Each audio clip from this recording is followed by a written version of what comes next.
از شوام شوان پس من برد داناف دحلو رس از شوام شوان پس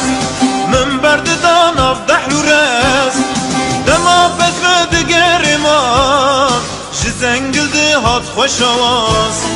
دما پس و دگر ما جزنگل ده هات خوش آواز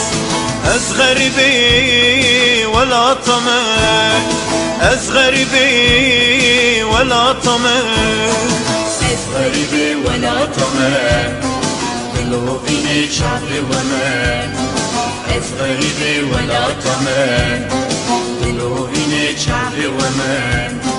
ولا سرو چن مسیامه کتمش خودیامه ولا سرو چن مسیامه کتمش خودیامه